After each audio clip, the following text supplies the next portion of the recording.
안녕하십니까. 국제운송론 제9강 헤이그 비스비 규칙과 함부르크 규칙에 대해서 학습하도록 하겠습니다. 헤이그 비스비 규칙은 우리가 지난 시간에 학습을 했던 헤이그 규칙의 개정 협약입니다. 그래서 새로운 완전한 어떤 독립된 별도의 협약이 아니고 그 헤이그 규칙의 주요한 내용을 보충하면서 개정하고 있는, 시대 상황을 반영해서 개정을 하고 있는 그러한 개정 협약이 되겠는데요. 그래서 거의 대부분의 내용들이 대동소이한 동일한 내용을 가지고 있습니다. 지금 강의 자료상에 2번 슬라이드에서 헤이그 규칙과 헤이그 비스비 규칙의 내용에 대해서 비교하고 있는데요. 어떤 용어 정의와 운송인의 권리와 의무에 대해서 선언적으로 규정하고 있었던 1조와 2조의 내용의 경우에는 헤이그 규칙과 헤이그 비스비 규칙의 거의 내용이 변동없이 동일합니다. 그리고 3조의 운송인의 의무에 대한 규정에 있어서도 3조 1항의 가망능력 주의 의무와 3조 2항의 화물에 관한 주의 의무, 상업상 과실에 대한 부분이 동일하게 헤이그 규칙과 헤이그 비스비 규칙의 내용이 동일합니다. 마찬가지로 선화증권의 발행 의무와 사항의 선화증권의 증거 기능, 그리고 송화인의 보상 의무에 대한 부분은 모두 다 동의를 하고요. 3조 6항, 운송인의 의무의 3조 6항에서부터 조금씩 차이가 발생하게 됩니다. 그래서 여기 3조 6항에 대한 부분을 보면 영어 원문과 국문의 어떤 내용이 서체 자체가 이탈릭 서체로 이렇게 옆으로 누워있는 글씨로 나타나고 있는데요. 이렇게 옆으로 누워있는 글씨체의 경우에는 헤이그 비스비 규칙과 헤이그 규칙의 내용이 변동 없이 동일한 경우에 해당이 됩니다. 그래서 이 내용은 물품에 대해서 수화인이 화물에 멸실 손상이 있는 경우에 운송인으로부터 화물이 이전될 때 서면으로 멸실 손상에 대한 내용을 통지하는 규정, 그리고 외관상 그 하자를 확인할 수 없었던 경우에는 3일 내에 그러한 통지를 하도록 하는 규정이 헤이그 규칙과 헤이그 비스비 규칙에 변동 없이 들어가 있습니다. 자, 그 다음에 그 뒷부분의 내용인데, 그 뒷부분의 내용은 조금 이제 변화가 좀 있습니다. 그래서 여기 글자에 사선이 쳐져 있는 내용의 경우에는 헤이그 규칙에서 헤이그 비스비 규칙으로 넘어오면서 삭제가 된 내용입니다. 그리고 그 밑에 추가된 부분이 있는데요. 여기는 이탈릭 서체도 아니고 글자가 사선 처리되어 있지도 않죠. 정상적으로 나타나고 있죠. 이 경우에는 헤이그 규칙에서 헤이그 비스비 규칙으로 넘어오면서 새롭게 개정되어서 추가된 부분에 해당이 됩니다. 그래서 여기 3조 6항의 경우에는 요 내용이 삭제되면서 운송에 대한 어떤 소송을 제기할 수 있는 부분에 대해서 1년 이내에 소송을 하고 제기하는 그런 어떤 소송의 제한 기한은 동일하지만 이 부분이 당사자의 합의에 따라서 연장되어질 수 있다는 부분이 추가로 들어가게 되었습니다. 그리고 6항의 2라고 해서 추가된 부분이 있습니다. 원래는 6항과 7항 사이, 헤이그 규칙의 6항과 7항 사이에 새로운 조항을 넣고자 하였는데, 뭐 그렇게 돼버리면 7항과 8항이 순서가 하나씩 뒤로 밀리게 되겠죠. 그래서 그런 식으로 늘리지 않고 6항과 7항 사이에 6항의 2라고 해서 추가되는 내용을 넣었습니다. 그래서 그 부분을 이렇게 이제 규정이 되어 있는데요.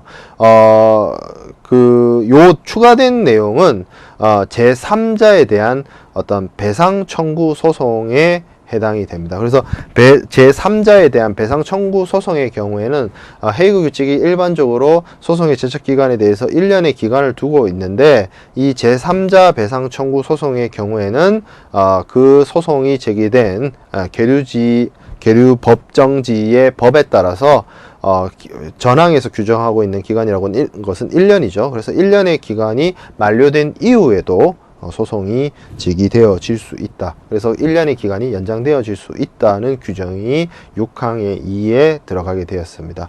이때 그렇게 연장되어지는 기간은 보통 배상 청구 소송을 제기하는 자가 손해배상을 지급을 하거나 아니면 그 자에 대한 소송에 대한 소장을 송달받은 날로부터 기산하여서 3개월 미만이어서는 아니 된다라고 이야기를 하고 있습니다. 근데 3개월 미만이면 아니 된다. 뭐 석 달보다 낮아서는 아니 된다. 이 뜻이기 때문에 쉽게 말해서 3개월 이상이어야 한다라는 것이죠. 그래서 그러한 부분이 해당이 됩니다. 그래서 그러면 이것을 이 3자에 대한 배상 청구 소송에는 왜 이렇게 유예 기간을 소송에 대한 제적 기간을 연장시켜서 유예 기간을 주고 있느냐를 우리가 한번 생각해 볼 필요가 있는데요. 제3자라 하는 것은 third person이라고 하는 것은 운송 계약에서의 third person은 뭐 운송인과 계약을 체결한 하주가 third person이 되지는 않을 것입니다. 운송인과 하주는 어떻게 보면 first person, second person이 되겠죠. 그러면 이 제3자는 과연 어떤 사람이 될 것이냐? 운송 계약의 운송인과 송화인이 아닌 다른 3자에 해당되어진다고 볼 수가 있죠. 가장 대표적인 제3자는 아무래도 보험회사가 되게 될 것입니다. 우리가 헤이그 규칙에서 학습한 내용을 우리가 통해서 살펴보면 운송인과 하주 사이에 운송 계약이 체결되게 되죠. 거기에 따라서 뭐 여러 가지 면책이라든지 여기라든지 어떤 의무라든지 이런 것들이 규정이 되게 되는데 어떤 하물에 멸실 손상이 발생하게 되면 기본적으로 운송인이 면책이 된다면 면책이 될 것이고 그리고 운송인에게 가실이 있다면 뭐 하물에 대한 주의 의무 위반이라든지 이런 가실이 있다면 이 운송 계약에 따라서 운송인이 손해배상을 해야 되는 부분이 있을 텐데요. 만약에 정말로 운송인이 어떤 의무 위반이 있어서 손해배상을 하게 된다 하더라도 이러한 손해배상을 다투고 그리고 운송인의 어떤 면책 여부를 다투는데 여러 가지 많은 시일이 걸리게 됩니다. 그리고 사실 면책 카탈로그에서 많은 부분을 운송인의 면책으로 규정하고 있기 때문에 하주가 이러한 운송인의 가실에 대해서 이것을 입증하고 운송인의 책임을 묻는다는 것이 하주 입장에서는 매우 어렵고 그리고 시간이 많이 걸리는 일이 될 것입니다. 그래서 지난 시간에 설명을 드렸다시피 이 하주는 보통 보험자라고 부리는 보험자라고 보죠. 보험자하고의 해상보험을 통해서 여러 가지 손해에 대해서 손해보상을 받을 수 있는 여러 가지의 창구를 만들어 놓는데 이제 보험에 통한 보상은 이제 보험금을 통해서 받게 되는 것이죠. 보험금을 통해서 여기가 이제 보험자가 되는 것이고 하주가 일종의 피보험자가 되어서 보험 계약에 따라서 하물의 멸실 손상에 대해서 보험금을 지급받게 됩니다. 뭐 이렇게 운영이 되게 되는데 이 기본적으로 이러한 해상보험의 법리에는 여러 가지 지켜져야 되는 여러 가지 법 원칙이 있지만 이런 해상보험을 비롯한 손해보험에는 반드시 지켜져야 되는 원칙 중에 한 가지가 실손보상의 원칙이 있습니다. 손해보상의 원칙 또는 실손보상의 원칙이라고 하는데요. 이 부분은 어떤 부분이냐면 만약에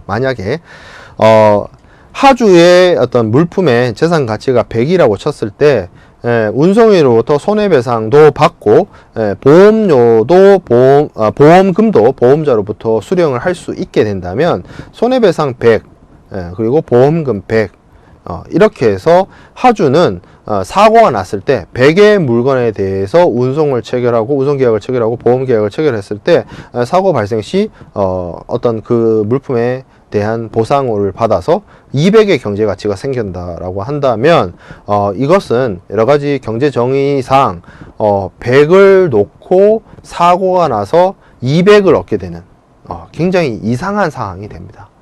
쉽게 말해서 내 물건이 사고가 났더니 물건의 가치가 2배가 돼서 나한테 금전으로 들어오게 되는 경우죠.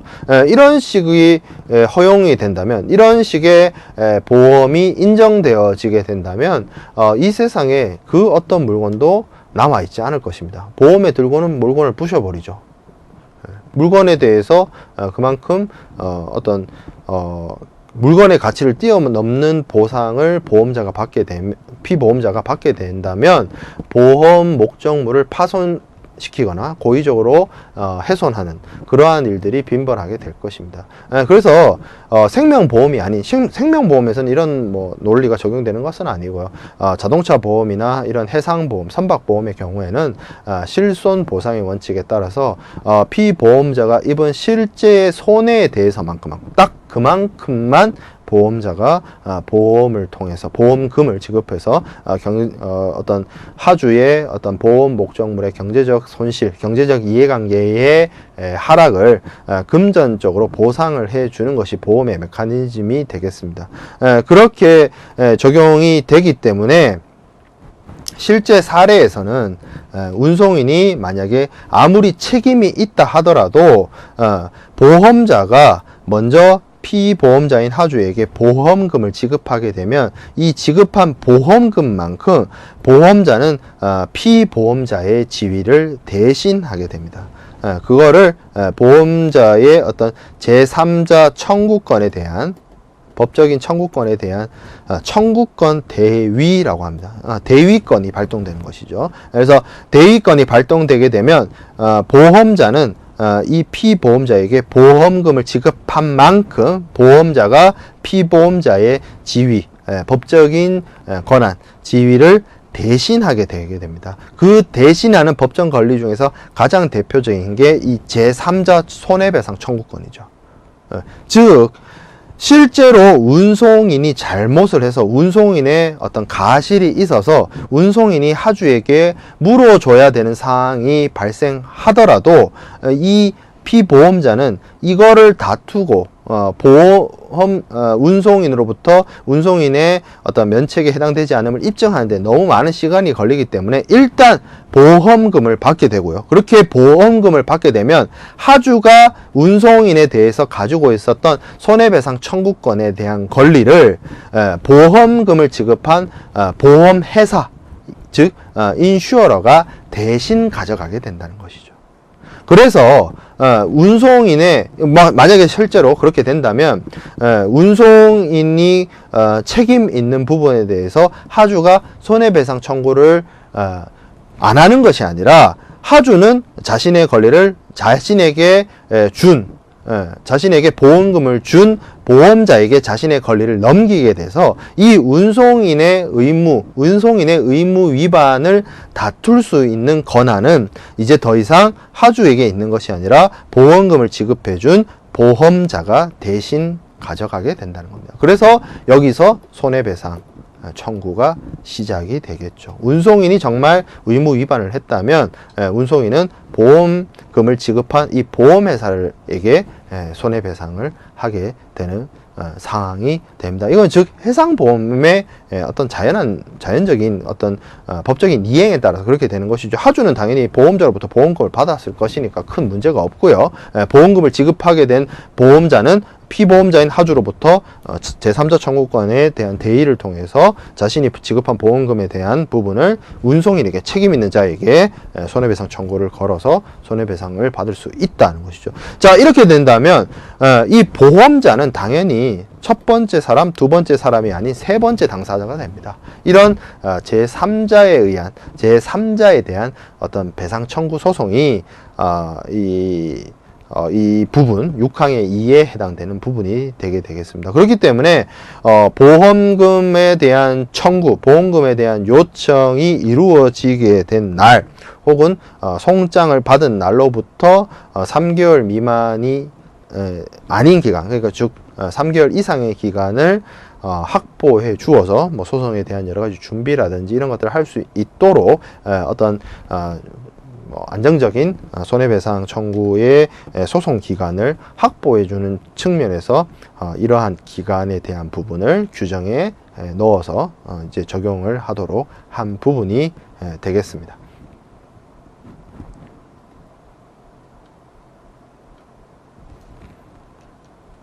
자, 그 다음에 추가되는 부분을 좀 살펴보면 3조의 운송인의 의무와 관련된 부분은 더 이상 변화된 부분이 없고요. 7항과 8항 그대로 선적선화증권에 대한 부분, 면책에 대한 특약의 부분 그대로 적용이 되고요. 4조 운송인의 면책과 관련해서도 1항, 2항, 3항, 4항의 내용이 크게 변동이 없이 동일한 내용으로 구성이 되어 있습니다. 여기 특히 4조 2항의 경우에는 지난 시간에 설명을 했던 면책 카탈로그에 해당이 되죠. 그래서 면책의 사유, 뭐 항해상 가실부터 시작해서 항해, 천재지변, 전쟁행위와 같은 내용들이 운송인의 면책으로서 여전히 헤이그 비스비 규칙에 와서도 동일하게 적용이 되고 있습니다. 자, 그리고 5항의 내용이 삭제되었습니다. 5항의 내용이 삭제되게 된 부분은 운송인의 책임 한도와 관련된 부분을 개정을 하게 되었는데요.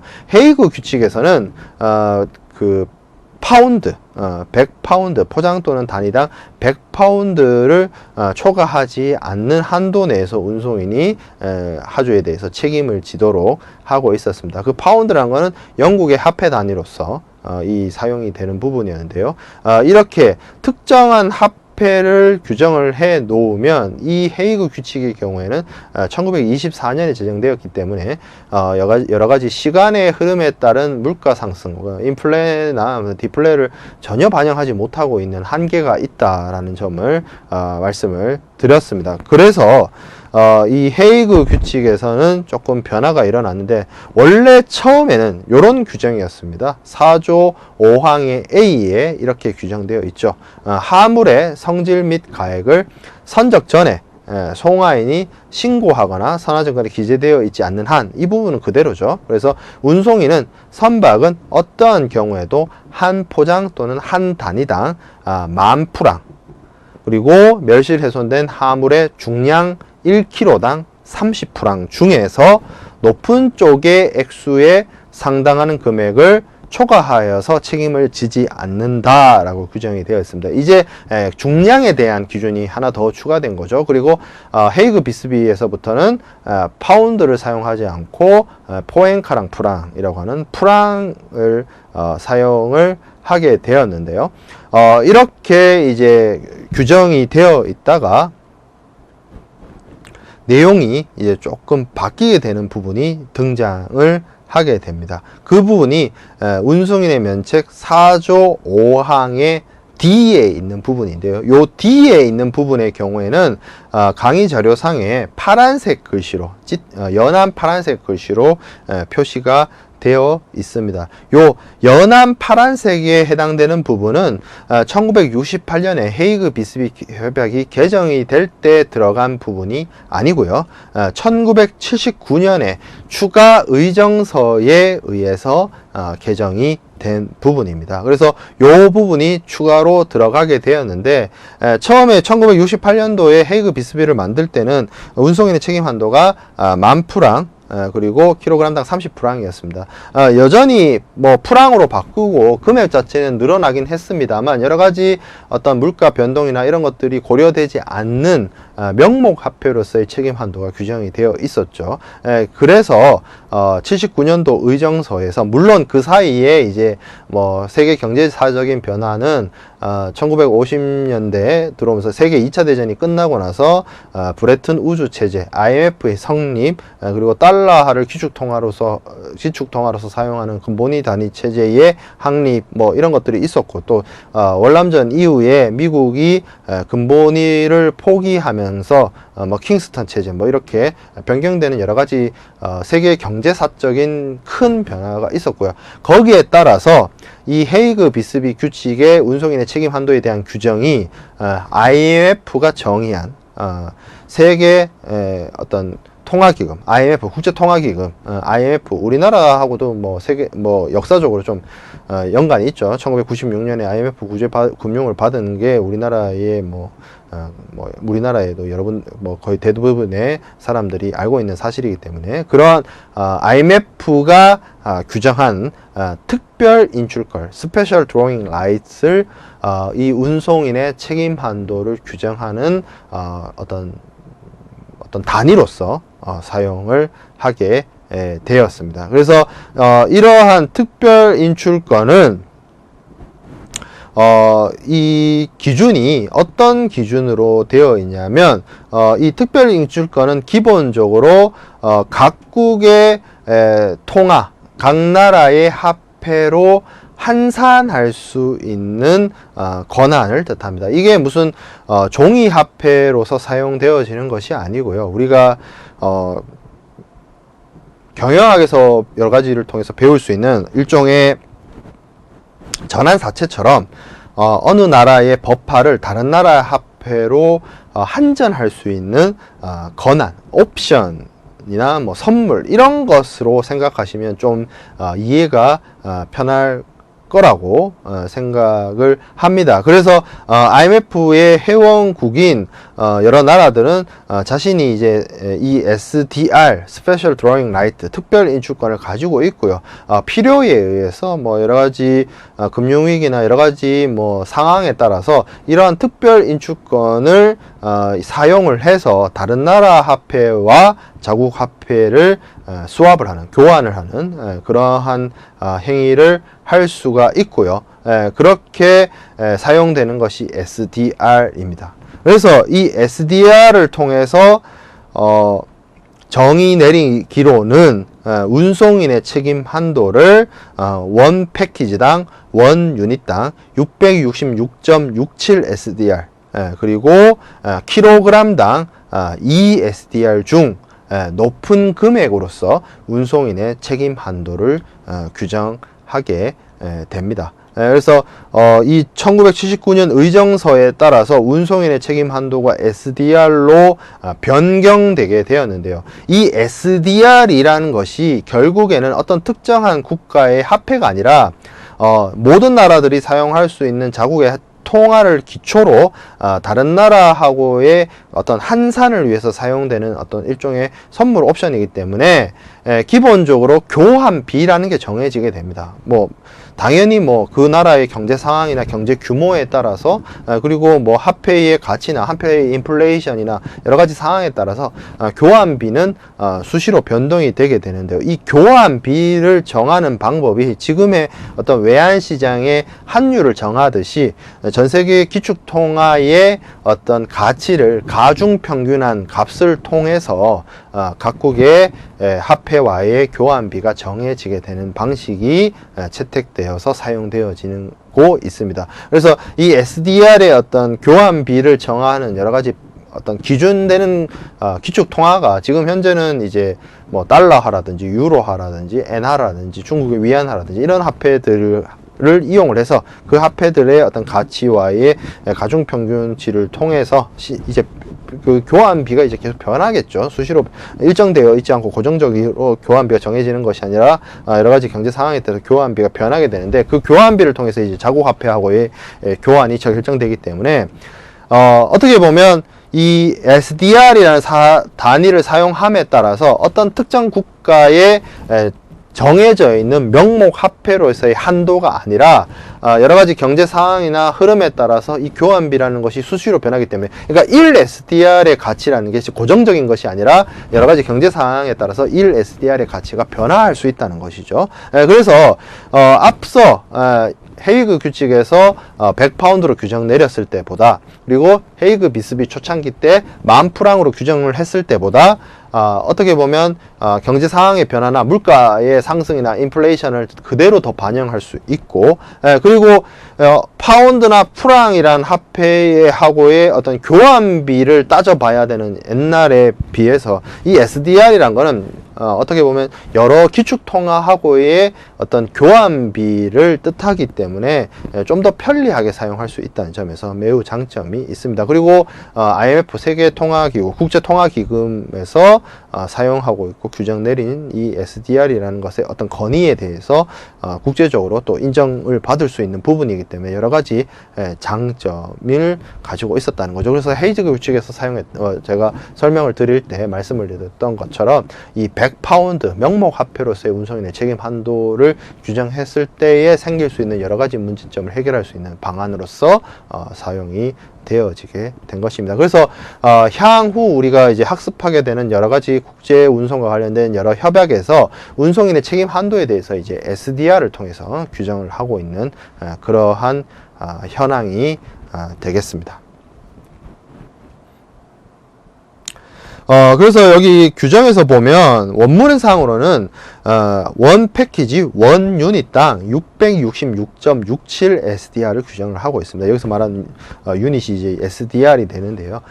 거의 대부분의 교과서와 대부분의 어떤 자료에서 이 부분을 이제 반올림을 통해서 667 SDR로 사용을 하고 있기 때문에 뒤에서 설명하는 부분에 있어서는 저도 반올림을 해서 667 SDR로 정의 내리도록 하겠습니다. 그 부분에 대한 오해가 없길 바라고요.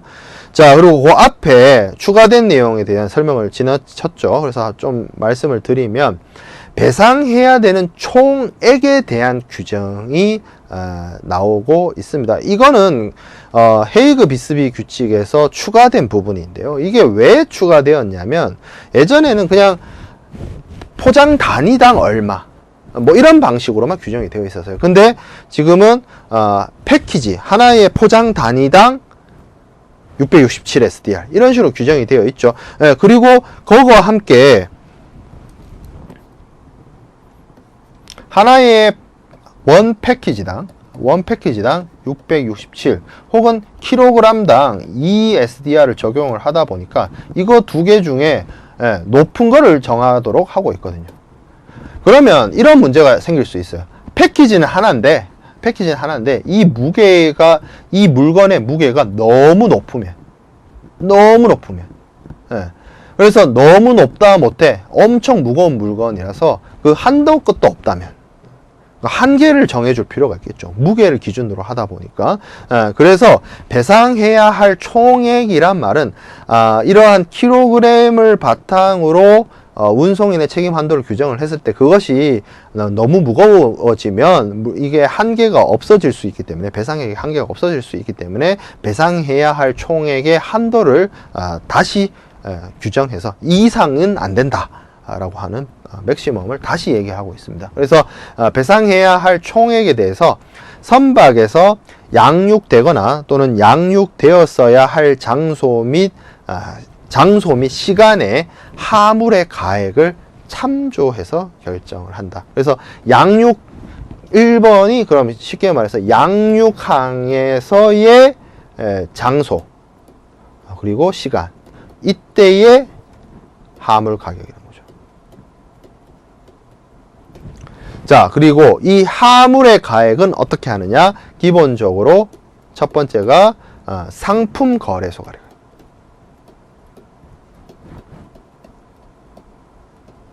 상품 거래소라고 하는 것은 기본적으로 어떤 곡물이나 뭐 이런 벌크 화물의 경우에는 우리가 뭐 시카고 선물 거래소와 같이 상품이 주로 이제 취급돼서 거래되는 그 곳에서 정해지는 가격이 해당이 되고요. 그래서 여기 나와 있는 것처럼 commodity exchange price 뭐 이렇게 얘기를 하고 있고요. 요게 없다면 시장 가격으로 합니다. 시장 가격. The current market price 이렇게 얘기를 하고 있습니다.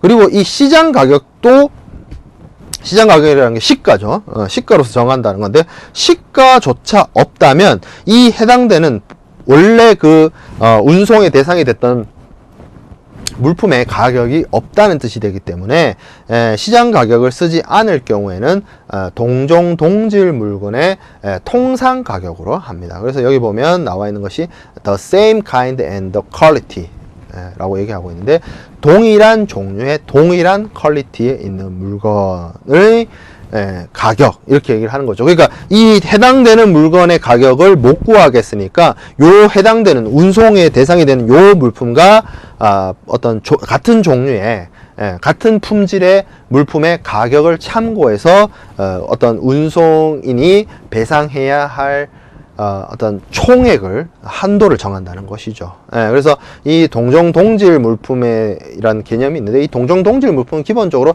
상업적으로 교환이 가능한 물품을 다른 물품의 가격으로서 가져와서 이거를 한도로서 물품의 가액, 하물의 가액으로서 사용을 한다는 뜻이 되겠습니다. 동종동질 물품.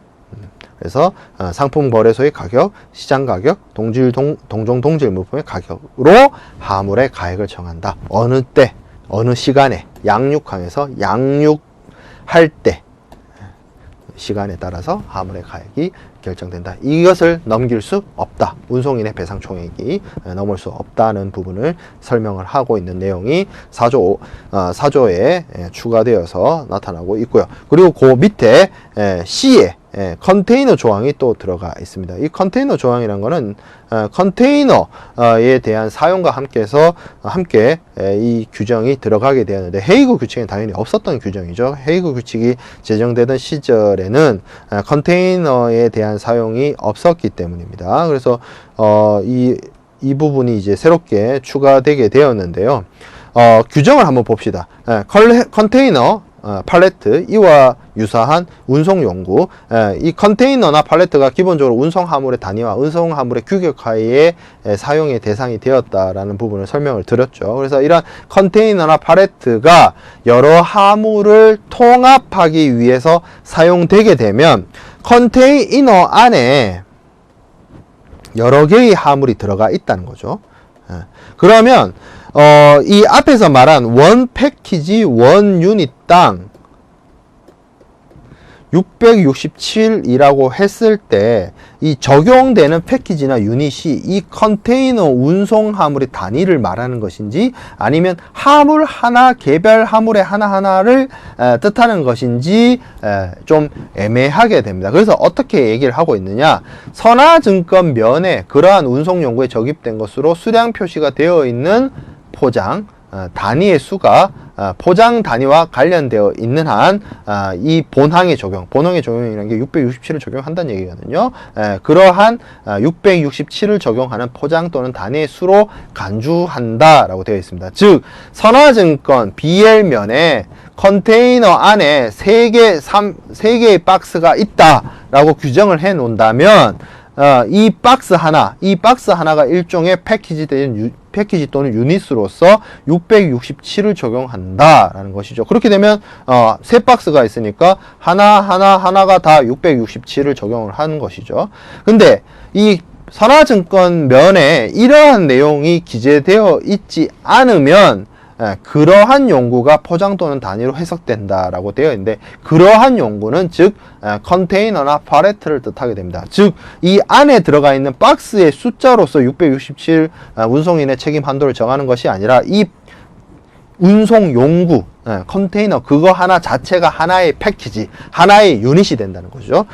그래서 선화증권상에 3박스, 3개의 박스가 있다는 걸 기재했을 때는 뭐 667 곱하기 3이 되지만, 그런 내용이 없다면 그냥 컨테이너 하나가 그냥 단일하게 667 적용 대상이 돼버린다 라는 것입니다. 그래서 어떤 송화인이나 하주의 입장에서는 이 부분을 운송인에게 확실하게 손해배상을 받기 위해서는 선화증권의 기재를 정확하게 해야 될 필요성이 제시되어진다고 볼 수 있겠습니다.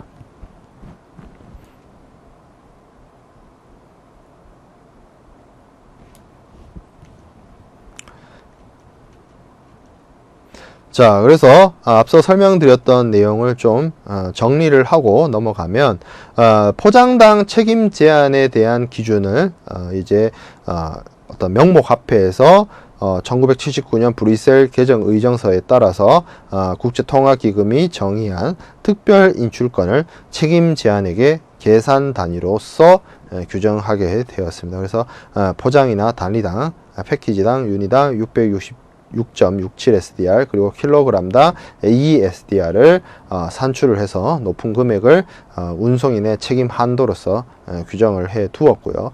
그리고 이 부분에 대해서 해석에 혼란을 막기 위해서 컨테이너 조항을 신설해서 선화증권에 내장된 화물이 별개의 단위로서 기재되어 있는 경우에는 그 개별 단위를 하나의 666.67 SDR을 적용할 수 있는 단위로 보고, 그러한 기재가 없다면 컨테이너를 하나의 포장 단위로서 본다라는 부분이었습니다.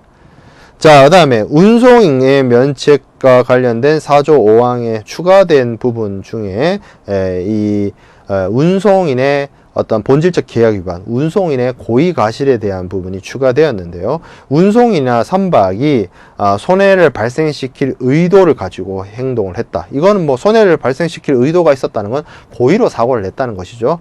그리고 손해가 발생할 것이라는 것을 알면서 무모하게 행동을 하거나 행동을 하지 않은 경우에는 자기 또는 부작위, 이렇게 얘기를 하고 있는데 act or omission 이렇게 얘기를 합니다. 어떻게 보면 의도가 있었죠. 그리고 사람이 알고 있으면서 해야 할 일을 하지 않았거나 알고 있으면서 해서는 안 될 것을 한다던가 그런 경우가 됩니다. 즉 고의 또는 어떤 중과실, 의도를 가지고 화물의 멸실 손상을 야기시켰다라고 하는 것인데, 이러한 경우에는 운송인이 앞서 말씀을 드린 책임 제한의 이익을 상실한다, 이렇게 규정되어 있습니다. 책임 제한의 이익을 상실한다는 말을 좀 생각을 좀 해보면, 책임 제한이란 것은 운송인이 하주에게 물어줄 수 있는 한도를 뜻합니다. 그렇게 운송인이 하주에게 물어줄 수 있는 한도를 정해서 그 이상 물어주지 않도록 한다는 것은 어떻게 보면 운송인의 입장에서는 매우 자신에게 유리한 규정이 될 수 있습니다. 뭐 과도한 손해배상을 할 수 있는 상황을 막아주는 것이죠. 근데 이 책임 제한의 이익을 상실한다는 말은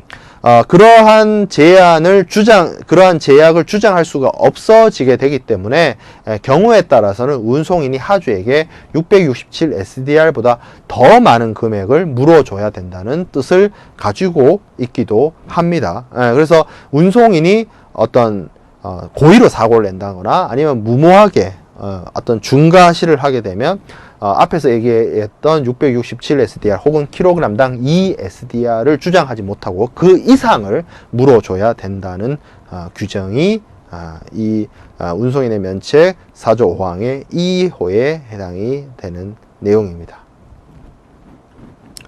자, 그런 부분을 내용을 좀 정리를 해 놓았습니다. 고의로 사고를 내거나 사고에 대한 인지가 있었음에도 불구하고 행동을 하거나 행동을 하지 않은 경우에 발생한 손해에 대해서는 운송인이 포장당 책임 제한을 원용할 수가 없고 포장당 책임 제한 그 이상으로 손해배상을 해야 하는 문제가 생길 수 있다는 점을 헤이그 비스비 규칙에서 명확하게 규정을 하였습니다. 자, 그 다음에 추가적인 부분에 대해서 나와 있는데요. 4조 5항의 G와 H가 있는데 이 부분에 대해서는 뭐 운송인의 책임 한도와 관련해서 합의하에 그 667 SDR 킬로그램당 2 SDR을 올릴 수 있다. 다만 낮추는 거는 안 된다 라는 부분에 대해서 이야기를 하고 있고요. 그리고 송화인의 잘못에 대한 부분에 있어서는 운송인이 책임을 지지 않는다라는 규정이 들어가 있습니다. 이 부분은 뭐 조항의 그 위치나 그 부분이 조금 추가된 내용으로 인해서 달라진 부분이지 크게 바뀐 내용은 아니라고 보실 수 있습니다.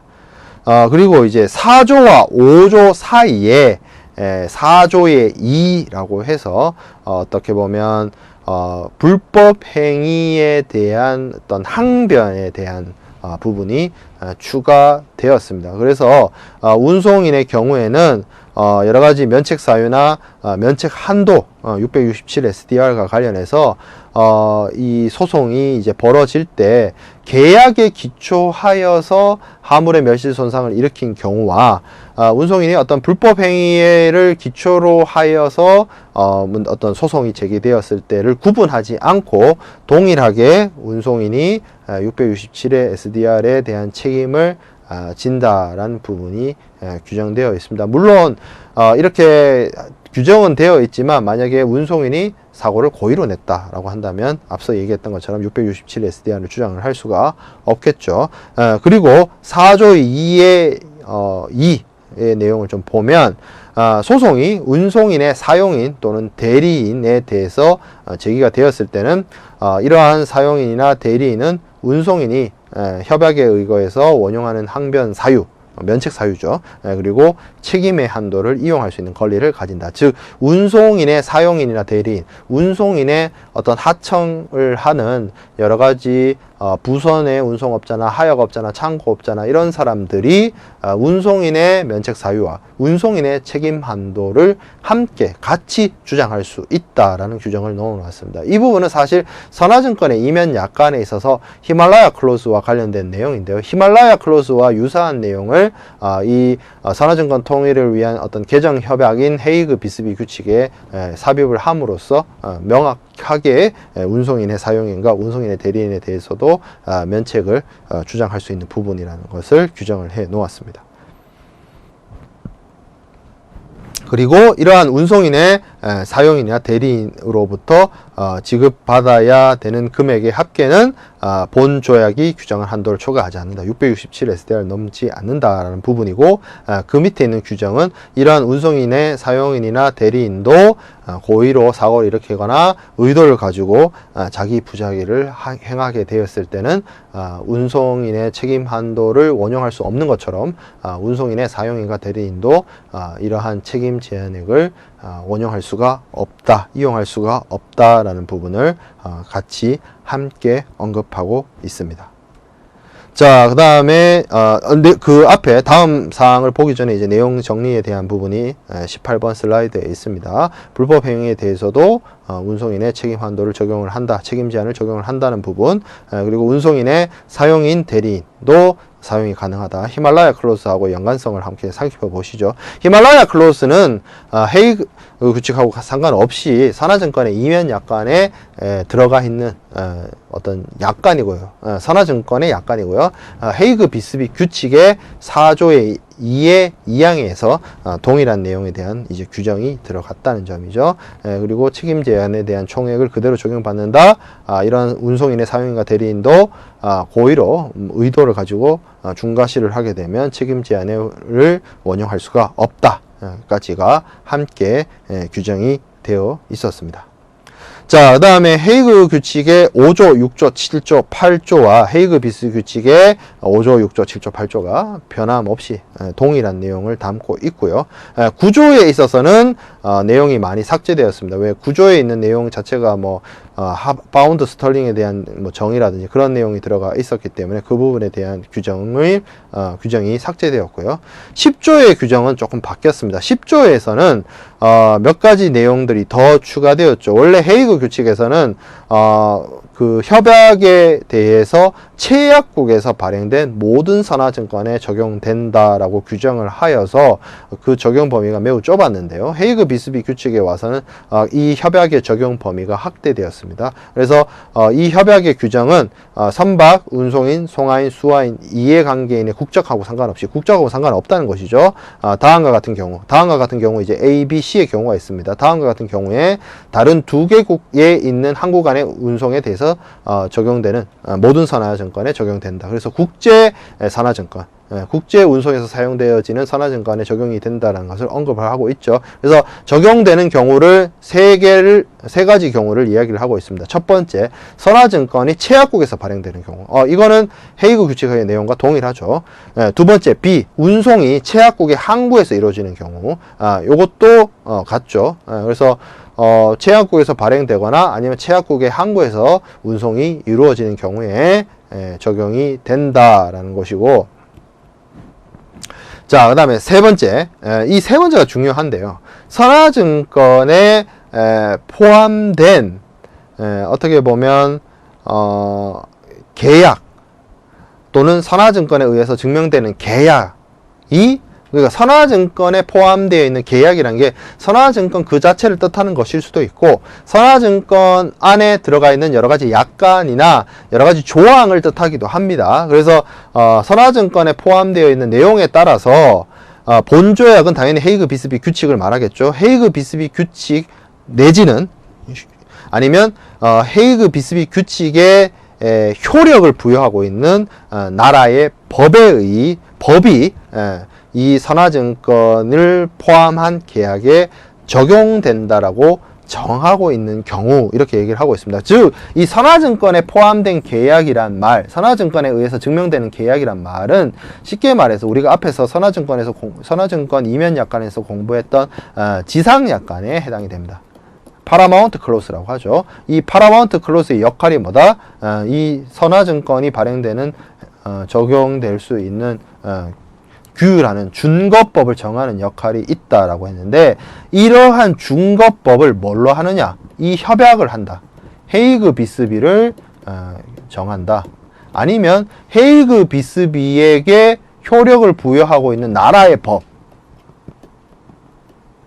법을 준거법으로 정하는 경우에 헤이그 비스비 규칙이 적용된다라고 해서 그 적용에 있어서 협약의 적용 범위에 있어서 직접 적용이라고 할 수 있는 체약국의 발행, 체약 항구에서의 발행에 더해서 지상 약관을 통해서 혹은 이제 준거법 약관을 통해서 헤이그 규칙을 준거법원으로 직접 채택을 하든지 아니면 헤이그 규칙을 수용을 했거나 헤이그 규칙에 대해서 준거법으로 결정하고 있는 여러 가지 국제사법을 규정하고 있는 국가의 법률을 지상 약관으로 정해서 간접적으로 헤이그 규칙을 적용할 수 있다는 점을 규정을 하고 있습니다. 그래서 헤이그 규칙보다 더 늘어난 적용 범위를 가지고 있습니다.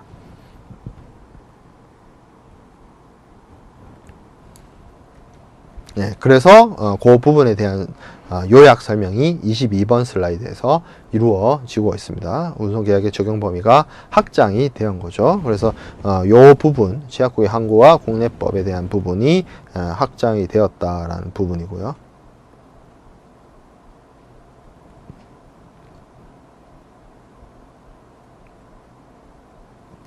자, 그 다음에 살펴보게 될 부분은 함부르크 규칙입니다. 함부르크 규칙은 1978년에 유엔 산하 기구인 운시트랄이 국제 해상 운송의 어떤 통일을 위해서 유엔 협약으로서 규정을 한 것이 함부르크 규칙인데, 이 함부르크 규칙은 기존의 헤이그 비스비 규칙에 비해서 운송인보다는 하주의 권익을 보호하고 하주에게 매우 유리하게 되어 있는 국제 협약이 되겠습니다. 그렇기 때문에 운송인들이 있는 선진국, 뭐 선주국이라고 하죠.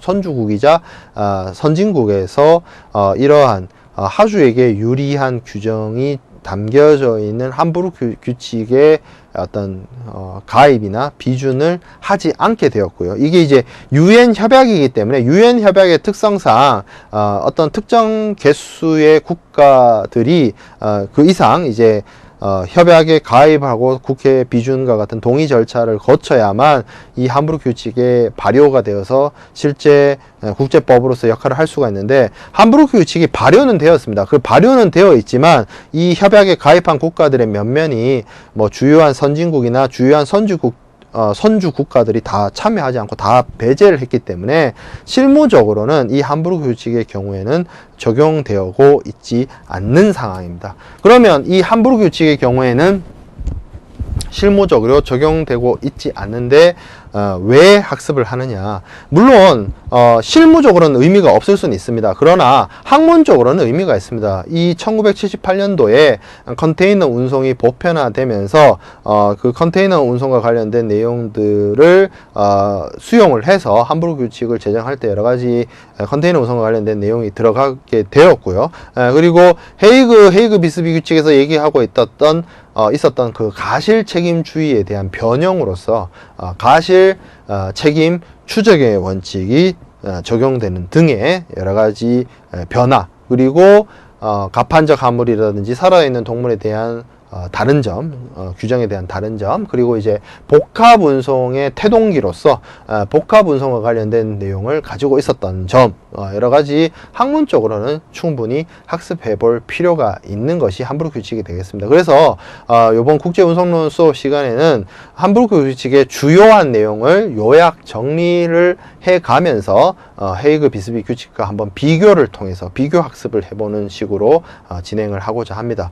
헤이그 비스비 규칙의 경우에는 우리가 원문 정보를 통해서 원문과 국문 번역을 함께 살펴보면서 그 내용을 꼼꼼히 살펴봤는데요. 함부르크 규칙의 경우에는 실무적으로 적용되고 있지 않는 규칙이다 보니까 헤이그 비스비 규칙하고의 비교 포인트를 한번 체크해 가면서 정리하는 걸로 하도록 하겠습니다. 그래서 23조 슬라이드 23쪽과 24쪽에 함부르크 규칙에 대한 목차들이 쭉 나와 있습니다. 그리고 이제 1조에 용어 정의가 시작되는데요. 용어 정의는 제가 함부르크 규칙의 원문을 가져와서 규정을 실어 놓았습니다. 강의 자료에. 그래서 함부르크 규칙 1조에서 용어 정의를 이렇게 다음과 같이 얘기를 하고 있습니다. 운송인 이라는 것을 영위를 하죠. 그래서 송화인과 해상화물 운송 계약을 체결하는 사람을 운송인으로 한다. 자, 운송인의 정의에서 끝나는 것이 아니라 실제 운송인이라는 사람을 이야기를 하고 있습니다. 실제 운송인이라고 하는 것은 운송인으로부터 화물 운송의 전부 또는 일부의 이행의 위탁을 받은 사람을 뜻합니다. 그러면 운송인은 무엇이고 실제 운송인은 뭐냐라고 생각을 해 볼 때 복합 운송과 같이 함께 생각을 해볼 수 있는 것이죠. 운송인은 그러면 송화인과 계약을 체결한 사람. 실제 운송인은 운송인과 계약을 체결을 해서 전체 운송 구간의 일부나 전부를 실제로 이행하는 자를 말합니다. 그래서 이 운송인은 다르게 얘기해 보면 계약 운송인이 되고,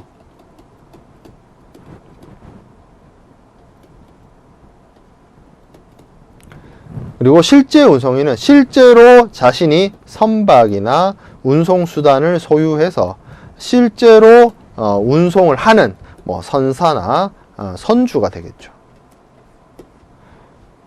그런 관계가 된다는 것이죠.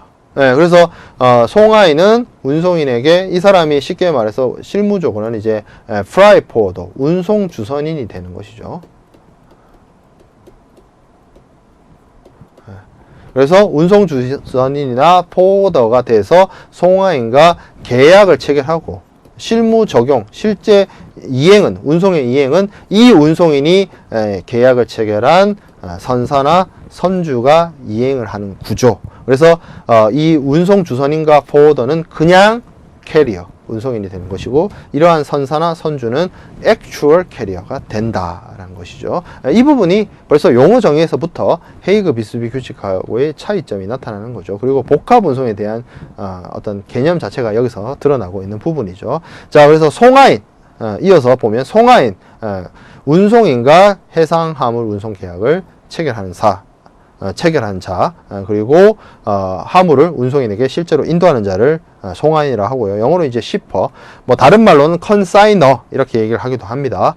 그리고 수화인은 화물의 인도를 받을 권리를 가지는 자, consignee라고 하죠. 이 경우가 똑같이 정의되어 있습니다. 하지만 이 부분이 가장 컸죠. 차이점이 운송인과 실제 운송인이 있다. 자, 그 다음에 화물에 대한 정의입니다. 헤이그 비스비 규칙에서는 살아있는 동물을 화물에서 제외했습니다. 그래서 운송인이 그러한 화물을, 살아있는 동물에 대해서는 책임을 지지 않으려고 했는데, 함부르크 규칙에서는 살아있는 동물을 include, live animal을 include해서 화물로 취급을 하게 되었죠. 그리고 화물이 컨테이너거나 펠리트거나 이런 운송 용구, 무역 화물의 단위화를 위한 용구로서 사용되어지는 경우에는 그 화물에는 이러한 컨테이너나 펠리트와 같은 운송 용구도 하나의 구스로 본다라는 규정이 들어가 있습니다. 자, 그 다음에 해상 운송 계약에 대한 정의가 내려져 있는데요. 운송인이 운임 지급을 대가로 어느 항에서 다른 항으로 화물을 해상으로 운송할 것을 인수하는 계약으로 이라고 말하고 있습니다. 그래서 이 부분이 규정되어 있는데요.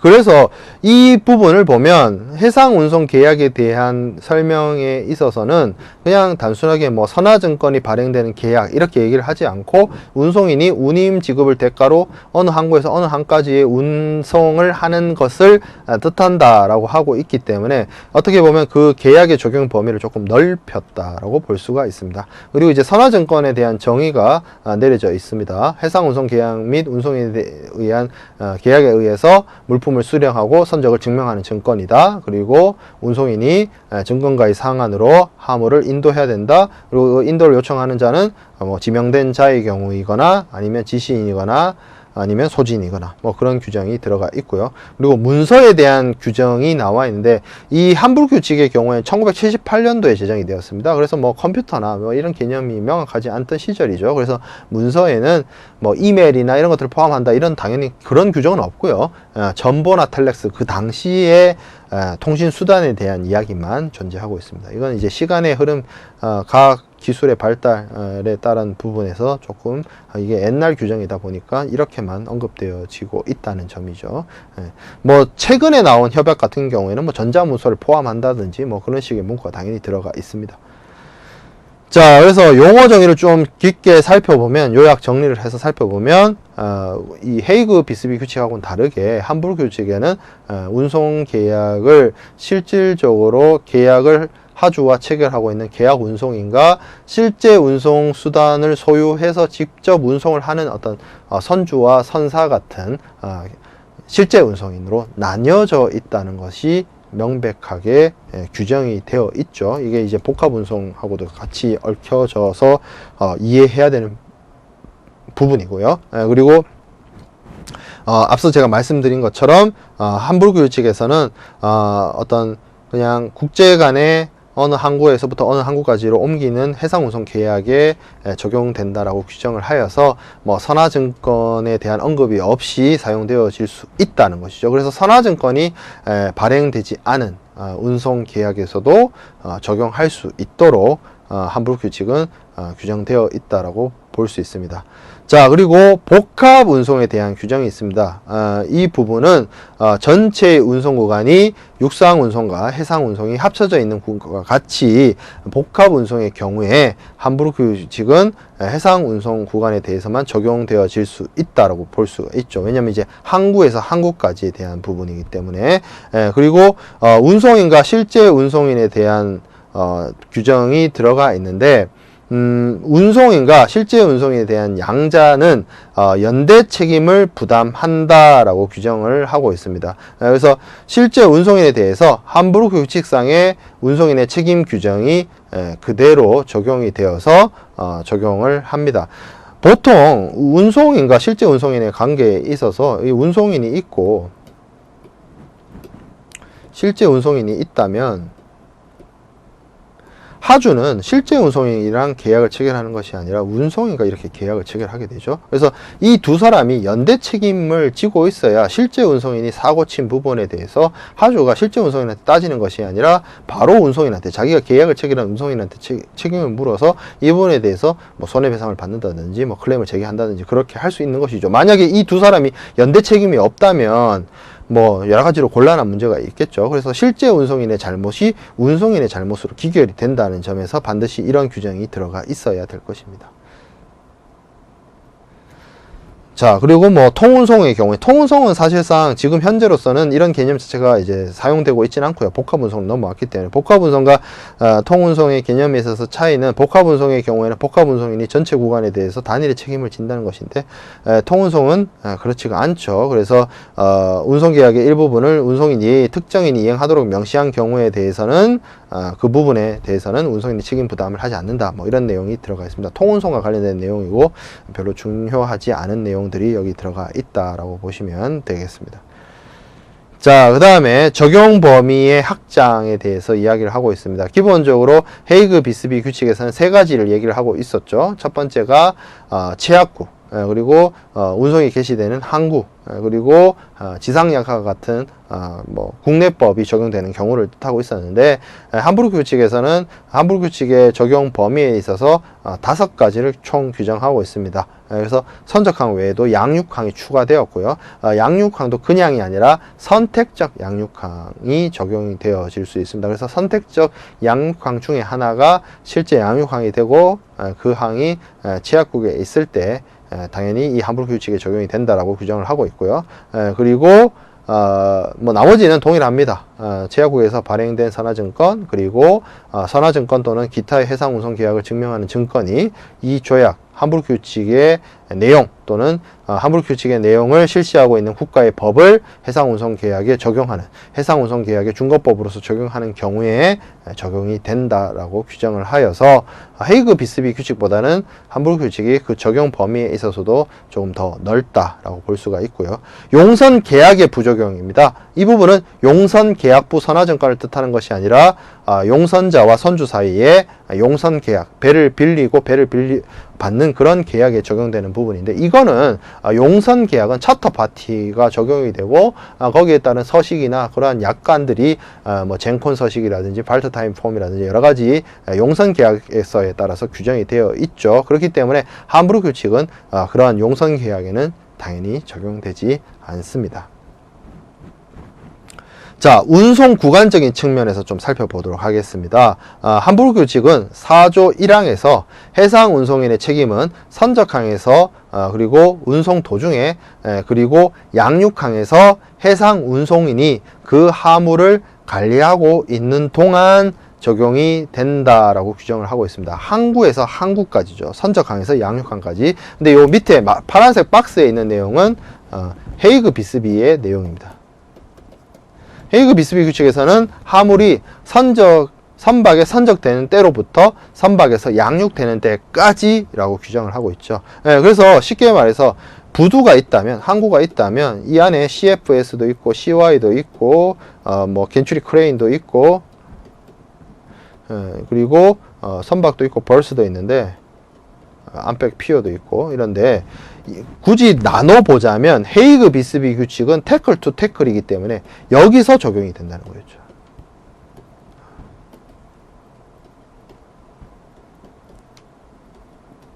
하지만 함부르크 규칙은 포트 투 포트입니다. 그래서 선적항에서 양육항까지. 그래서 이 뭐 CFS라든지 CY라든지 아니면 겐츄리 크레인의 하역 작업을 하는 기간, 이 기간도 운송인의 책임 구간으로서 들어가게 되었던 부분이죠. 그래서 그런 점이 더 확대되었다라는 측면이고, 자, 그리고 갑판적재 화물에 대한 규정이 있습니다. 함부르크 규칙은 갑판적 적하를 적용 범위에 포함을 시킵니다. 갑판적 화물을 인정을 해준다는 것이죠. 헤이그 규칙에서는 갑판적재 화물을 화물이 아니라라고 했죠. 살아있는 동물도 제외했고 갑판적재 화물도 제외를 했는데, 함부르크 규칙이 제정되는 78년 같은 경우에 이제 컨테이너선이 본격적으로 도입에 대해서 컨테이너선이 이제 보편화되던 시기였습니다. 우리나라에도 이제 컨테이너 전용 항구가 생겨나고 그랬던 시기죠. 그래서 갑판적재 화물에 대해서 컨테이너선 같은 경우에는 아무런 문제가 없죠. 컨테이너 그 자체가 창고 역할을 하고 있기 때문에 갑판 위에 실려 있었을 때 발생할 수 있는 뭐 물품의 뭐 어떤 뭐 이제 뭐 휩쓸림이라든지 뭐 그런 부분이 이제 완전히 해소되었기 때문에, 문제점이 없어지게 되었기 때문에 함부르크 규칙에서는 갑판적재 화물에 대해서 화물의 적용 범위로서 포함을 시켰다는 점이죠. 자, 그 다음에 운송인의 책임에 대한 원칙을 좀 살펴보도록 하겠습니다. 기본적으로 헤이그 비스비 규칙에서는 가실 책임 원칙이 적용이 되었습니다.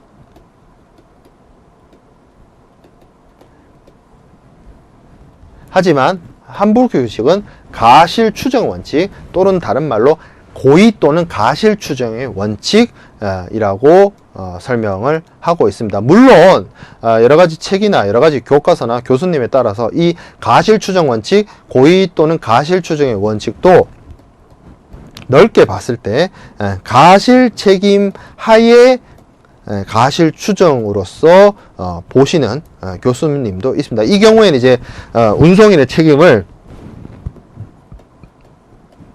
무가실 책임과 가실 책임으로 크게 나눠서 봤을 때는 이런 가실 추정 원칙도 가실 책임주의에 해당이 된다라고 하는데, 그냥 가실 책임 원칙과 고의 가실 추정의 원칙은 조금 그 입장이 다릅니다. 가실 책임 원칙은 운송인이 어떤 고의 가실이 있으면 운송인 책임을 지고, 운송인이 고의 가실을 하지 않았으면 책임을 지지 않는다, 이렇게 단순하게 생각되어질 수 있는 부분인데요.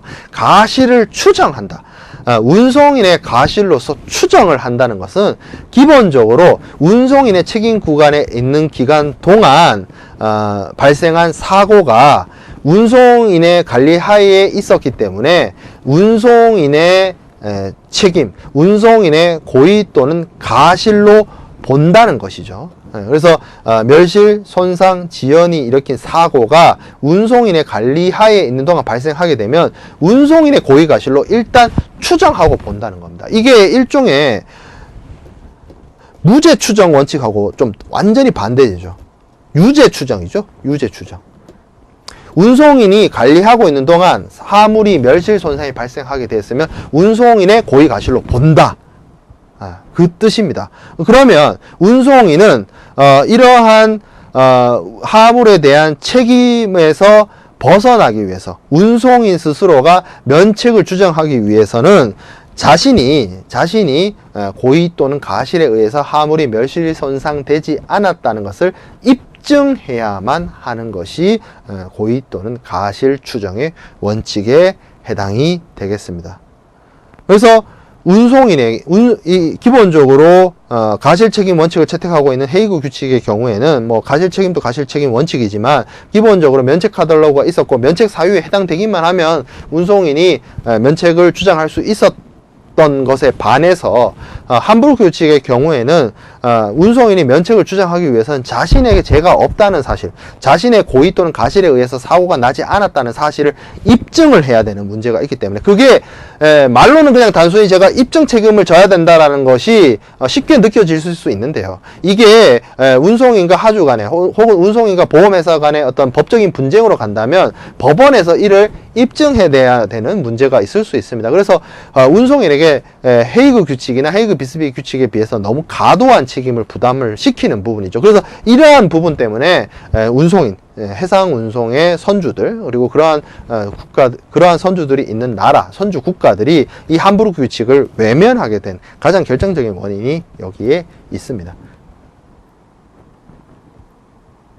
자, 그리고 헤이그 비스비 규칙에서는 운송인의 책임에 대해서 멸실과 손상, 물품이 없어지거나 아니면 물품이 파손되는 경우에만 책임을 졌는데요. 함부르크 규칙에서부터는 인도 지연, 딜레이에 대해서도 운송인이 책임을 부담을 한다는 점을 규정하고 있습니다. 자, 그 외에도 몇 가지 운송인과 책임과 관련된 부분을 말씀을 드릴 텐데요.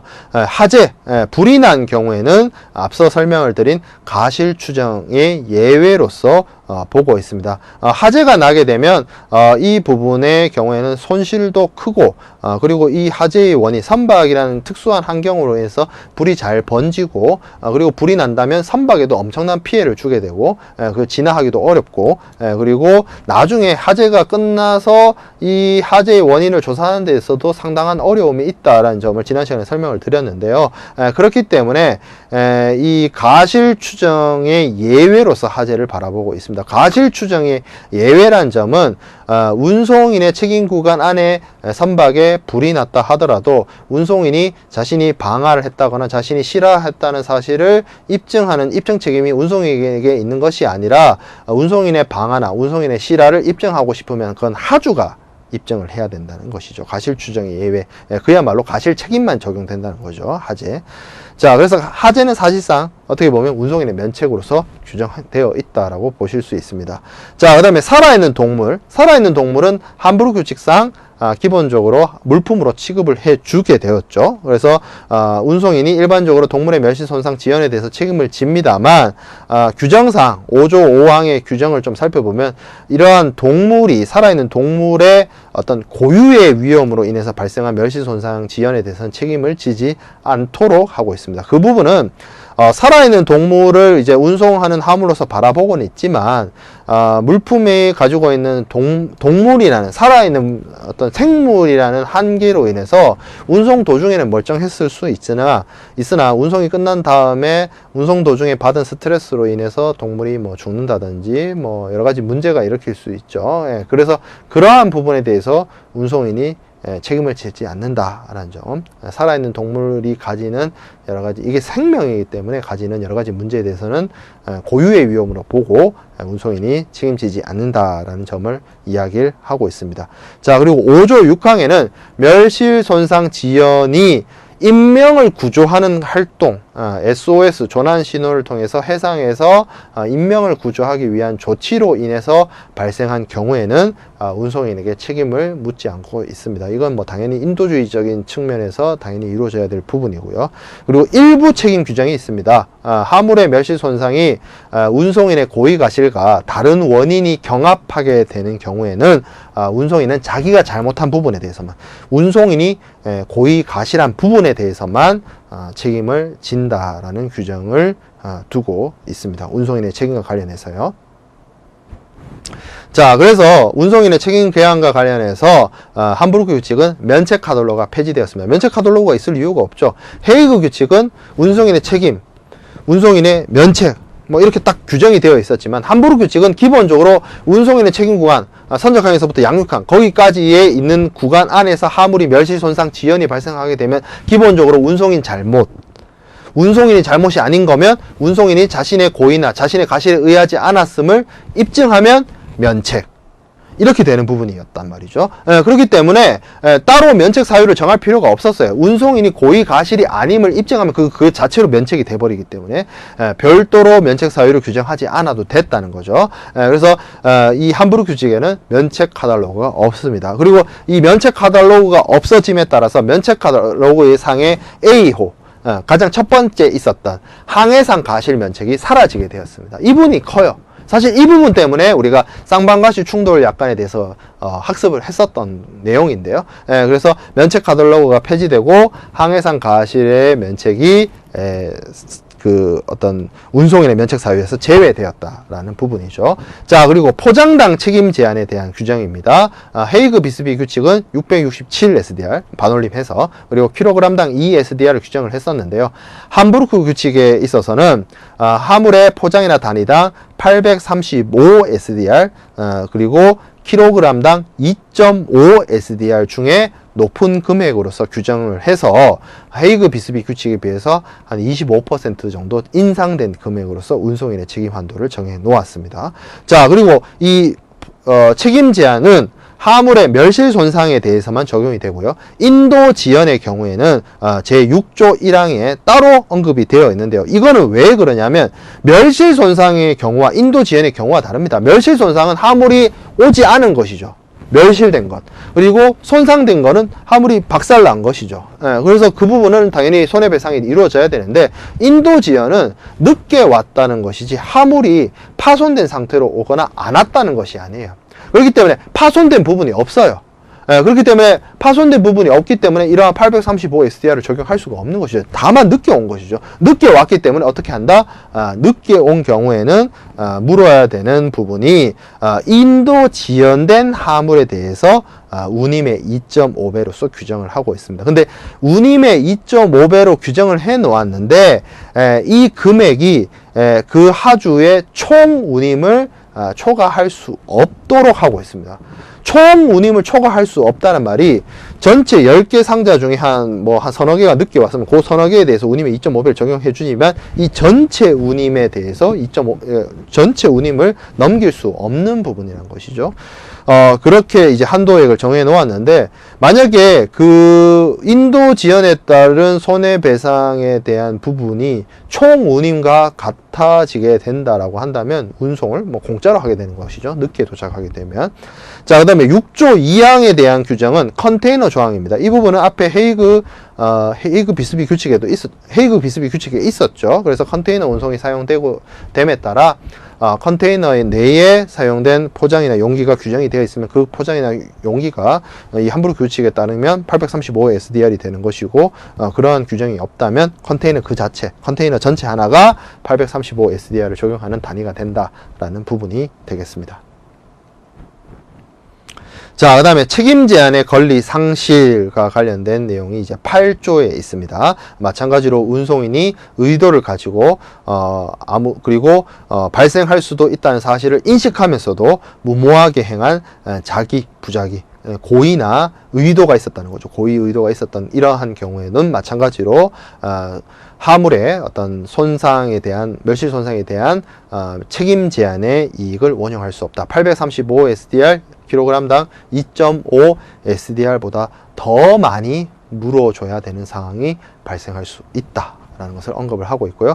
13조의 규정의 경우에는 우리가 헤이그 규칙에서도 똑같이 봤던 무해화 조치와 관련된 내용입니다. 화물이 인화성이 있고 폭발할 우려가 있고 뭐 그러한 경우에는 이런 위험 화물에 대해서 송화인은 당연히 운송인에게 알려야 되고요. 그리고 이를 제대로 알리지 않은 상태에서, 위험 화물임을 제대로 알리지 않은 상태에서 운송을 하게 되면 운송인은 보상 없이 화물을 내리거나 무해화 조치하거나 파괴시킬 수 있습니다. 그리고 운송인이 이러한 위험한 성질을 알고도 선적을 시켰다 하더라도 이러한 위험 화물이 다른 화물이나 선박에 실질적인 현실적인 그러한 위험이 됐을 때는 운송인이 보상 없이 화물을 내리거나 파괴시키거나 무해화시킬 수 있다라는 규정이 같이 동일하게 헤이그 규칙과 동일하게 들어가 있습니다. 자, 그리고 선화증권의 발행 의무에 대한 부분, 우리가 헤이그 규칙에서는 3조에 운송인의 의무와 관련해서 선화증권 발행 의무가 규정이 되어 있었죠. 그래서 함부르크 규칙에서도 운송인이 화물이 자신의 관리 하에 수령되었을 때는 송화인의 요구에 따라서 선화증권을 발행하고, 그리고 필요한 경우 송화인이 요구하는 경우에는 선적 선화증권을 발행해야 한다라고 규정을 하고 있습니다. 그래서 뭐 그런 부분이 규정되어 있고요. 그리고 함부르크 규칙 15조 1항에는 선화증권의 기재사항에 대해서 이렇게 쭉 나열을 통해서 선화증권에 어떠한 내용들이 담겨져야 되는지를 이 함부르크 규칙은 규정을 하고 있습니다. 자, 그리고 이 선화증권의 발행 의무와 관련돼서 기재사항의 정확성에 대한 유보와 같은 내용들이 들어가야 되는데요. 화물의 성질에 대한 어떤 주요한 마크, 기호라든지 포장된 계품의 숫자라든지 아니면 어떤 정보의 어떤 정확성이 의심이 가는 그러한 경우에는 그러한 정확성을 확인해야 되는 것이 운송인 입장인데, 그러한 확인조차 하기가 어렵다면 운송인은 정확성에 의심이 간다, 숫자가 다르다, 포장이 잘못되었다, 기호가 잘못되었다, 혹은 내가 그러한 수량이나 중량의 문제에 대해서 검사를 하거나 확인할 수 있는 방법이 없었다와 같은 내용을 선화증권상에 반드시 기재를 해야 된다는 점이죠. 그렇게 기재를 해야만 선화증권의 정당한 소지자나 선화증권의 정당한 수화인을 속이지 않게 되는 것이죠. 그리고 운송인이 이러한 화물의 외관 상태에 대해서 별다른 기재를, 유보 내용을 기재하지 않으면, 별다른 내용을 쓰지 않으면 그거 자체가 그냥 화물이 운송인이 화물을 양호한 상태로 인수를 했다라는 것을 입증하는 그러한 것이 되겠습니다. 그래서 뭐 아주 선화증권을 발행을 할 때 이 운송인에 대한 발행 의무를 부여하고 있고, 그렇기 때문에 운송인은 자신이 화물에 대한 성질이나 이런 부분, 화물의 숫자나 중량 이런 부분을 정확하게 검사해서 이상이 있다라면 이를 기재하고, 이를 기재하여야만 선화증권에 대한 소지인이나 수화인에게 선화증권 발행 의무를 제대로 이행했다라고 볼 수가 있는 부분이 되겠죠. 자, 그리고 이렇게 되어 있기 때문에 선화증권은 송하인과 운송인 관계에서는 그렇게 중요하지 않을 수 있으나 선화증권의 기재사항을 믿고 신뢰해서 행동하는 선화증권의 소지자나 아니면 선화증권의 어떤 수화인과 운송인 사이에서는 매우 중요한 확정적인 증거가 될 수 있습니다. 그래서 선화증권의 어떤 정당한 선화증권의 선의의 소지자는 선화증권을 믿고 행동을 하기 때문에 운송인이 선화증권의 기재사항을 허위로 작성을 했다거나 아니면 잘못 기재했을 때는 이 부분에 대해서 운송인이 책임을 져야 되는 문제가 있죠. 자, 그리고 수화인의 지급 이렇게 되어 있는데 운임과 관련해서 뭐 채선료가 있거나 운임이 있거나 하는 부분에 대해서 선화증권의 기재를 하지 않게 되면 수화인은 운송인에 대해서 이러한 운임이나 채선료에 대해서 지급을 하지 않아도 됩니다. 그래서 보통 선화증권에는 운임이 선지급되었다, 프라이 프리페이드, 프라이 콜렉트 이런 내용들이 이제 기재를 하고 있습니다. 그래서 운임이 후불이 돼야 되는 상황이라면 수화인이 이를 내고 물품을 찾을 수 있겠죠. 자, 그 다음에 기재사항의 정확성에 대한 부분입니다. 이 선화증권에 대해서 기재되는 정보가 정확하지 않음으로써 운송인이 손해를 입게 되면 이러한 기재사항을 알려준 이러한 기재 정보를 제공해준 송하인은 운송인에게 보상을 하여야 하는 문제가 있습니다. 그리고 이제 보증과 관련된 내용이 제17조 3항과 4항에 걸쳐서 나와 있는데요. 운송인이 하물의 정확성에 대해서 유보하지 않거나, 운송인이 하물의 정확성에 대해서 유보하지 않았다는 건 선화증권에 자신이 물품이나 수량을 검사하지 못했다든지 아니면 실제 수량과 계약 수량이 다르다는 사실들을 기재하지 않은 경우를 말하죠. 유보하지 않았다는 것이. 그리고 하물의 실제 상태와 다르게 선화증권에 기재하는 경우, 그러니까 실제 상태와 선화증권의 상태가 다른, 서류상과 실제 하물의 상태가 다른 그런 경우에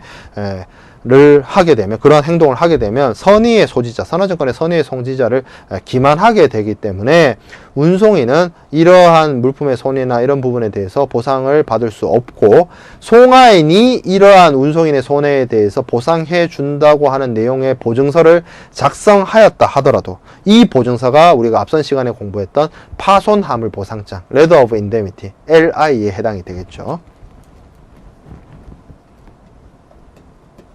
Letter of Indemnity에 해당이 되죠. 파손하물 보상장.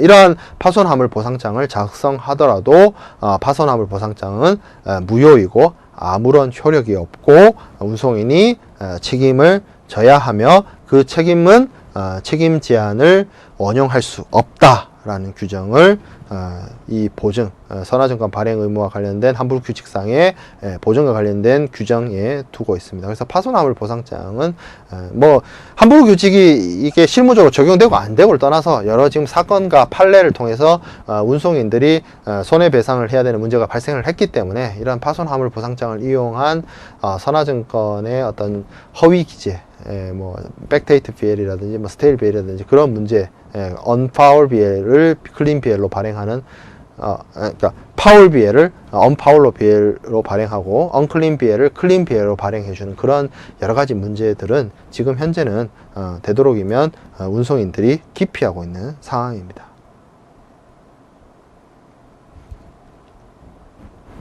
자, 그 다음에 멸실손상의 통지와 관련된 내용입니다. 멸실손상에 대한 경우에는 하물이 인도된 날의 다음 날까지 서면으로 통지하도록 하고 있고요. 즉시 발견할 수 없었던 하자의 경우에는 인도된 날로부터 15일 이내에 멸실손상의 사실을 서면으로 통지하도록 하고 있습니다. 헤이그 비스비 규칙에 비하면 인도된 날 혹은 인도돼야 되는 날로부터 3일 이내에 발행을 하도록 하고 있는 것과 비교해 봤을 때 그 기간이 조금 더 연장되어 있죠. 그래서 좀 더 하주에게 유리하다라고 볼 수 있습니다. 자, 그리고 인도 지연의 통지의 경우에는 하물이 인도된 날로부터 60일 이내에 운송인에게 서면으로 통지하도록 하고 있습니다. 이러한 통지를 하지 않으면 인도 지연과 관련돼서 손해배상을 받을 수가 없는데요. 인도 지연은 기본적으로 정해진 날짜보다 늦게 화물이 가게 되면 인도 지연입니다. 근데 인도 지연을 해야 되는 기간을 정해놓는 것이 이런 경우에, 예를 들어서 7월 1일까지 물품의 인도가 이루어져야 하는데 7월 1일이 지났어요. 7월 1일이 지나도 화물이 오지 않습니다. 그래서 인도 지연이 발생했죠. 그러면 즉시 인도 지연이 됐다는 사실을 운송인에게 알려서 화물이 안 온다는 걸 통지를 해야 되는데, 예를 들어서 한 9월, 10월, 11월이 돼서 화물이 안 왔다, 화물이 인도 지연됐다 라는 사실을 이야기를 하면, 이게 운송인 입장에서 실제로 그만큼의 인도 지연이 이루어졌는지를 확인할 수 있는 방법이나 이런 것들이 좀 어려움이 있겠죠. 그래서 인도 지연의 경우에도 통지할 수 있는 기간을 규정을 해 놓은 것입니다. 자, 그리고 소송을 제기할 수 있는 제소 기간은 헤이그 비스비 규칙보다는 조금 긴 2년으로서 규정을 해 놓았습니다. 그리고 우리가 앞에서 제가 헤이그 비스비 규칙을 설명할 때 말씀을 드렸던 제3자 배상 청구에 대한 기간도 마찬가지로 배상 청구를 지급한 날 또는 소장을 받을 날로부터 90일의 기간을 보장한다. 뭐 앞에서는 3개월 미만이어서는 안 된다 이렇게 되어 있었지만, 함부르크 규칙에서는 90일의 기간을 보장한다라는 규정을 통해서 제3자 배상 청구의 기간이 더 늘어날 수 있음을 이야기를 하고 있습니다. 자, 그래서 함부르크 규칙의 주요한 내용을 살펴봤는데요. 적용 범위를 부터 시작을 해서 헤이그 규칙, 헤이그 비스비 규칙, 함부르크 규칙을 이렇게 서로 좀 비교를 해서 좀 살펴보면 그 적용 범위에 있어서도 헤이그 규칙, 헤이그 비스비 규칙, 함부르크 규칙으로 이렇게 오면서 늘어났죠. 그래서 헤이그 비스비 규칙에 오면서 이제 지상약관, 중거법을 통해서 헤이그 비스비 규칙을 중거법으로 적용하든, 아니면 헤이그 비스비 규칙의 효력을 부여하고 있는 나라의 법률을 중거법으로 정하는 형식으로 적용 범위가 확장되었고, 함부르크 규칙은 이제 양육항이나 선택적 양육항까지 들어가게 되었고요. 그리고 헤이그 비스비 규칙이나 함부르크 규칙 모두 용선 계약에는 예외 없이 적용되지 않는다는 점, 그리고 운송인의 책임 구간과 관련해서, 운송 기간과 관련해서 헤이그 비스비 규칙에서는 선적과 양육, 그러니까 태클 투 태클이 적용됐지만, 함부르크 규칙은 선적항과 양육항, 포트 투 포트가 적용된다는 점이 좀 차이가 있었습니다. 그리고 화물에 있어서도 헤이그 비스비 규칙까지는 살아있는 동물이나 갑판 적재 화물이 제어되었지만, 함부르크 규칙에서는 그러한 제한 규정이 없다는 점이 주요한 점이죠. 그리고 운송인의 책임과 관련해서는 운송인은 헤이그 비스비 규칙에 따라서 가망능력 주의 의무라든지 화물 처리 주의 의무를 규정을 했지만, 함부르크 규칙에서는 별다른 규정이 없습니다. 다만 함부르크 규칙상 가실 추정의 원칙이 적용이 되고 있기 때문에, 가실 추정이 적용이 되고 있기 때문에 선적항에서 양육항, 운송인의 책임 구간, 운송 구간에서 발생하는 화물의 멸실, 손상, 그리고 지연, 인도 지연에 대해서 운송인의 가실로서 추정을 하고 있기 때문에, 운송인은 이 구간에 대해서 일반 원칙은 없지만 전체 구간에 대해서 화물의 멸실, 손상, 지연에 대해서 책임을 진다 라는 점이 헤이그 비스비 규칙과 제일 달랐던 부분이죠. 그래서 입증 책임적인 측면에서 가망능력 주의 의무나 화물 처리 주의 의무의 면책에 대해서는 보통 운송인에게 입증 책임이 있거나 뭐 이런 규정이 되어 있었고, 그리고 면책 카탈로그의 경우에는 어떻게 보면 하주가 명확하게 이제 가망능력 주의 의무나 화물 처리 주의 의무에 대해서는 그 입증 책임에 대한 문구가 들어가 있지만, 이 면책 카탈로그와 관련해서는 입증 책임에 대한 규정이 별로 없어요. 명확하진 않아요. 하지만 여러 가지 사례나 판례를 통해서 살펴봤을 때 하주가 입증 책임을 해야 되는, 하주가 입증을 해야만 운송인이 손해배상을 하는 그런 식으로 갔죠. 이게 이제 가실 책임주의였죠. 운송인이 가실이 있을 때만 책임을 진다. 근데 가실 책임에 대한 추정, 고의 가실에 대한 추정에 대한 원칙이 적용되는 경우에는 기본적으로 운송인이 스스로 면책을 위해서 입증을 해야만 면책이 되는 운송인에게 입증 책임이 있는 것으로 바뀌게 되었다는 점이 큰 변화입니다. 그리고 이 변화가 사실 함부르크 규칙이 실질적으로 수용되기가 어렵고 사용되기가 어렵게 만든 원인이 되겠죠. 그리고 이러한 운송인의 운송인의 책임과 관련해서 가실 추정의 예외로서 하재가 들어가 있었죠. 하재는 가실 추정의 예외다. 그래서 운송인에게 입증 책임이 있지 않고 하주에게 입증 책임이 있다라는 점을 말씀을 드렸습니다. 그리고 면책 사유는 기본적으로 헤이그 비스비 규칙의 경우에는 면책 카탈로그가 있었지만 함부르크 규칙에서는 면책 카탈로그가 폐지되었다. 그리고 항해 가실 면책이 헤이그 비스비 규칙에서 있었지만 함부르크 규칙에서는 항해 가실 면책이 폐지되었다. 그리고 책임 한도에 있어서는 100파운드에서 IMF의 SDR로 바뀌었다가 그리고 25% 증액을 통해서 높아졌다. 그리고 제소기간은 헤이그 비스비 규칙까지는 1년이지만 함부르크 규칙은 2년. 그리고 여기는 멸실 손상에 대한 서면 통지를 바로 하거나 3일이었지만 여기는 다음 날이고 15일 내 하면 된다. 그리고 인도 지연의 경우에는 60일이다. 라는 부분이 추가적으로 정리를 하면서 비교해 볼 수 있는 부분이 되리라 생각이 됩니다. 그래서 우리가 지난 시간 그리고 이번 시간에 거쳐서 해상 운송의 중거법, 선화증권 통일을 위한 국제협약과 함부르크 규칙을 내용과 요약 정리를 통해서 함께 학습을 하였습니다. 그래서 최종적으로 여기 이런 비교 학습을 통해서 여러분들이 차이점이나 이런 부분들을 충분히 학습할 수 있을 것이라고 생각이 듭니다. 그리고 이제 거의 해상 운송의 거의 대부분 이제 수업이 이루어졌는데요. 이제 다음 시간에는 이러한 해상 운송과 관련해서 아직 다루지 못했던 해상화물 운송장, 전자선화증권, 그리고 해상 운송과 함께 반드시 실과 바늘처럼 따라다니는 해상보험의 주요한 이슈, 그리고 그걸 다 학습하고 난 다음에는 이제 항공운송에 대한 개요로 넘어가도록 하겠습니다. 오늘 수고 많았습니다. 감사합니다.